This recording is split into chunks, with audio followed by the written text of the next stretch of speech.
Nang si Yuri ay 10 taong gulang, inatake siya ng isang uhaw sa dugong bampira. Sa kabutihang palad, isang marangal na purong dugong bampira na nagngangalang Kaname ang nagligtas ng buhay ni Yuri sa pamamagitan ng pagpatay sa bampira. Ngayon, si Yuri ay lumaki na at nag-aaral sa Cross Academy. Ang Cross Academy ay isang paaralan kung saan ang mga estudyanteng tao ay nag-aaral sa araw, ngunit kapag tapos na ang klase nila, nagsisimula ang night class na dinadaluhan ng maraming magagandang bampira. Si Kaname ang pinuno ng mga bampira dahil siya ay isang purong dugo. Ang mga babaeng estudyante sa day class ay sabik na naghihintay na makilala ang mga gwapong bampira. Ilang miyembro ng discipline committee, sinusubukan ni Yuri na pigilan ang mga babaeng iyon. Ngunit pinabagsak siya ng mga babaeng iyon. Pagkatapos, dumating si Kaname upang tulungan siya, at naalala ni Yuri ang araw na iniligtas siya ni Kaname. Simulan ni Kaname na haplasan ang kanyang buhok nang bigla itong pigilan ng isa pang miyembro ng discipline committee na si Zero. Umalis si Kaname. Sinabi ni Zero kay Yuki na lumayo kay Kaname dahil isa itong vampira. Sa night class, sinabi ng guro sa kanila ang tungkol sa blood tablets na kapag ininom ay hindi na sila makakaramdam ng pangangailangang sumipsip ng dugo.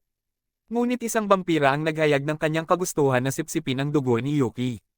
Nang marinig ito, lahat ay tumahimik dahil interesado si Kaname kay Yuki. Habang nasa night duty, hiningi ni Zero sa principal na dagdagan ang mga miyembro ng committee, ngunit hindi ito magagawa dahil hindi alam ng ibang mga estudyante ang katotohanan tungkol sa mga vampira. Galit na galit si Zero sa narinig at umalis siya roon. Umalis din si Yuki para sa kanyang night duty. Pagkatapos nakita niya na may 2 estudyante mula sa day class na pumasok sa paaralan at ang isa sa kanila ay may sugat sa binti. Sinabi ni Yuki sa kanila na umalis agad, ngunit biglang may 2 vampira na lumitaw.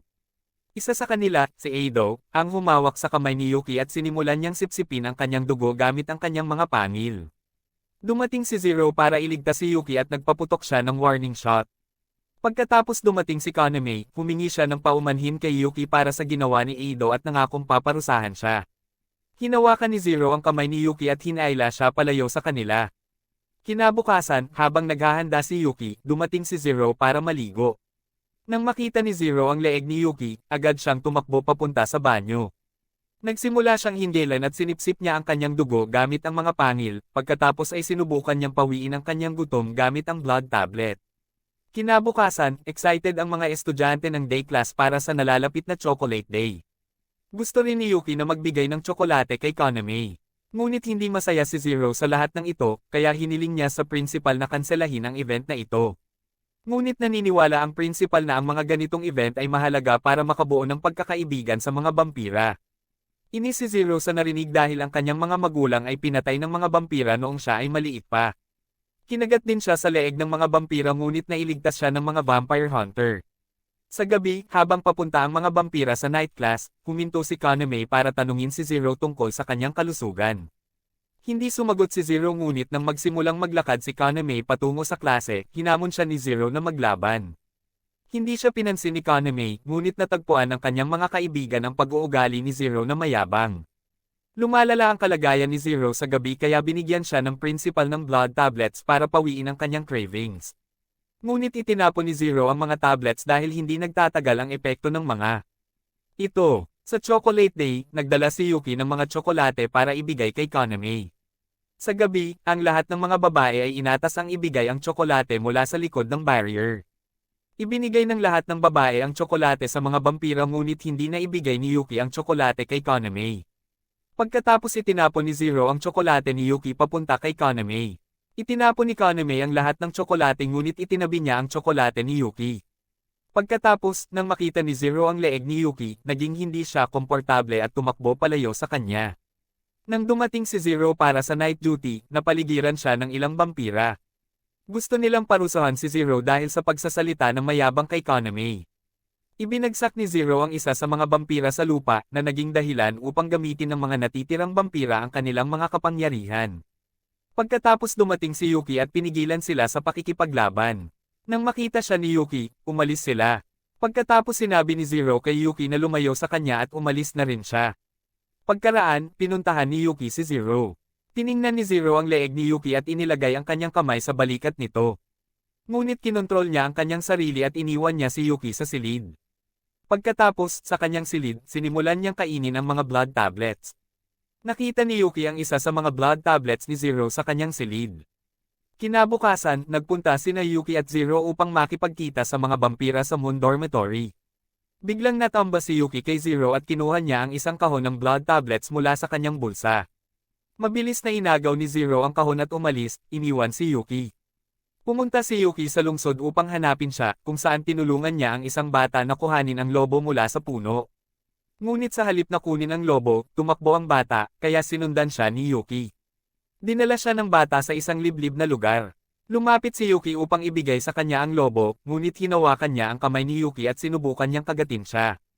Tumakbo si Yuki palayo at sumigaw para sa kanyang buhay, at nagtago siya sa isang walang laman na silid. Narinig ni Zero ang sigaw ni Yuki at nagsimulang hanapin siya. Pagkatapos inatake si Zero ng vampira, ngunit tumigil siya sa kalagitnaan. Tinawag ng vampira si Zero na kanyang kasama, nang marinig ito, binaril siya ni Zero. Ngunit ang vampira ay naganyong bata at tumakbo palayo. Pagkatapos, inatake niya si Yuki at iniwan siyang may mga kalmo sa mukha. Biglang dumating si Kaname, at nang makita siya, natakot ang vampira. Tinakpe ni Kaname ang mga mata ni Yuki at pinatay ang vampira sa isang segundo. Pagkatapos, tinanong niya si Yuki kung bakit siya naroroon, at sinabi ni Yuki na hinahanap niya si Zero. Pagkatapos, sa gabi, nakipagkita si Kaname sa principal, at ipinahayag niya ang kanyang galit sa pagtrato kay Zero bilang isang tao. Dahan-dahan nang nagiging E-level na vampira si Zero. Samantala, sinimulan ni Yuki na hanapin si Zero, nakita niya itong nakatayo malapit sa hagdanan. Sinabi ni Zero kay Yuki na tumakbo palayo sa kanya, ngunit nang magsimulang umalis si Yuki, hinawakan niya ang kanyang kamay. Nailantad ang sugat ni Yuki at nang makita ito, nawala ng kontrol si Zero sa kanyang sarili. Dinilaan niya ang leeg ni Yuki at sinimulan niyang sipsipin ang kanyang dugo. Itinulak siya ni Yuki. Naging matingkad ang pula ng mga mata ni Zero at lumabas ang kanyang mga pangil. Napagtanto ni Yuki na isa si Zero na vampira. Napagtanto ni Zero ang kanyang pagkakamali at humingi siya ng paumanhin kay Yuki. Pagkatapos dumating si Kaname, at nawala ng malay si Yuki dahil sa kahinaan. Dinala siya ni Kaname patungo sa infirmary. Nagsimulang umiyak si Yuki habang iniisip si Zero. Dumating ang principal at hiniling kay Kaname na pumasok sa klase. Pagkatapos humingi siya ng paumanhin kay Yuki dahil sa pagtatago ng katotohanan tungkol kay Zero. Sinabi ng principal kay Yuki ang buong katotohanan tungkol kay Zero. Pagkatapos, isang araw narinig ni Yuki ang usapan ng principal at ni Kaname. Sinabi ni Kaname sa principal na ilipat si Zero sa night class. Kinabukasan, nakita ni Yuki na wala si Zero sa klase, pumunta siya sa Moon Dormitory upang makipagkita kay Kaname, ngunit doon ay nakilala niya si Eido. Tinanong ni Eido si Yuki tungkol sa mga marka ng kagat sa kanyang leeg. Ginapos niya ang mga paa ni Yuki sa yelo gamit ang kanyang kapangyarihan at pagkatapos ay sinimulan niyang ipagyelo ang mga kamay ni Yuki. Biglang dumating si Kaname, sinampal niya si Eido ng malakas. Yumuko si Eido at humingi ng paumanhin kay Kaname para sa kanyang ginawa. Sinabi ni Kaname kay Yuki na umalis na siya. Hiniling ni Yuki sa kanya na huwag ilagay si Zero sa night class. Ngunit tumanggi si Kaname na gawin ito dahil balang araw ay magiging isang level E na vampira si Zero. Pagkarinig nito, umalis si Yuki na umiiyak. Pagkatapos, pinuntahan ni Yuki si Zero, sinabi ni Zero kay Yuki na patayin siya bago siya maging level E. Ngunit tumanggi si Yuki na gawin ito, kaya nagdesisyon si Zero na umalis sa paaralan. Pinigilan siya ni Yuki na umalis. Kinabukasan, itinatag ng principal ang isang blood pact sa pagitan ni Zero at Yuki, na nagpapahintulot kay Yuki na immobilize si Zero kung sakaling mawalan siya ng kontrol muli. Pinaubaya rin ni Kaname si Zero na manatili sa day class. Kinabukasan, dumating ang isang bagong guro sa kanilang klase, nang makita siya, umalis si Zero sa klase. Sinundan siya ni Yuki. Sa gate, nakilala nila ang principal, na ipinadala sila sa lungsod upang bumili ng ilang mga gamit. Pagkatapos, pumunta sila sa isang restaurant, iniwan ni Zero si Yuki sa restaurant at naghintay sa labas. Pagkatapos may nangyari sa kanya at tumakbo siya palayo roon. Sinimulang hanapin siya ni Yuki sa mga kalye. Biglang inatake siya ng isang vampira ngunit pinigilan ni Zero ang pag-atake gamit ang wand ni Yuki. Pagkatapos, pinatay ni Ichija ang vampira gamit ang kanyang espada, at inanyayahan niya silang pareho na pumunta sa Moon Dormitory sa gabi. Sa gabi, pareho silang pumunta sa Moon Dormitory. Ipinagdiriwang doon ang kaarawan ni Ichija. Pagkatapos, tinawag sila ni Kaname, at inanyayahan niyang umupo si Yuki sa kanyang tabi. Hinawakan ni Kaname ang kamay ni Yuki at sinimulang halikan ang kanyang sugat. Pagkatapos, inakusahan ni Kaname si Zero na nakikisimpatya sa isang level E vampira. Mabilis na itinutok ni Zero ang kanyang baril kay Kaname at nagsimulang uminit ang sitwasyon, ngunit pinagbawalan ni Kaname ang pakikipaglaban. Pagkatapos, nagsimulang magsaya ang lahat sa party. Biglang tumakbo si Zero palayo roon at sinundan siya ni Yuki. Nagsimulang mangulila si Zero para sa dugo, dumating doon si Yuki. Hinawakan ni Zero si Yuki, pagkatapos ay pareho silang nahulog sa tubig. Biglang binaril ni Toga, ang kanilang bagong guro, si Zero sa kanyang balikat. Sinubukan ni Yuki na iligtas si Zero, pagkatapos ay dumating ang principal at inagaw ang baril mula kay Toga. Pareho silang umahan mula sa tubig at ipinadala ng principal si Yuki sa kanyang silid.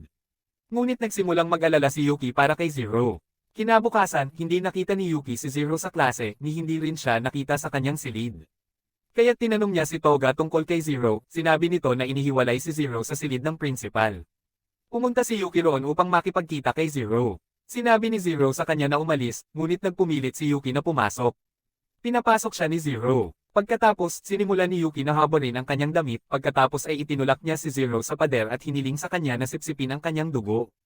Sinimulang sipsipin ni Zero ang dugo mula sa kanyang leeg, pagkatapos, hiniling niya kay Zero na bumalik sa paaralan, pagkatapos ay umalis na siya. Sa daan, nakilala niya si Kaname, na niyakap si Yuki pagkatapos makita ang kanyang leeg. Kinabukasan, hindi dumating si Zero sa klase, kaya pinuntahan siya ni Yuki sa kanyang silid. Pagdating doon, binaril ni Toga si Zero, ngunit nakaiwas si Zero, pagkatapos ay ibinigay ni Toga ang baril kay Zero at umalis. Pagkatapos, nangako si Zero kay Yuki na susubukan niyang ipagpatuloy ang kanyang buhay, at ito ang nagpaiyak kay Yuki sa tuwa. I-like at i-share ang video para sa part 2. Salamat sa panonood ng video.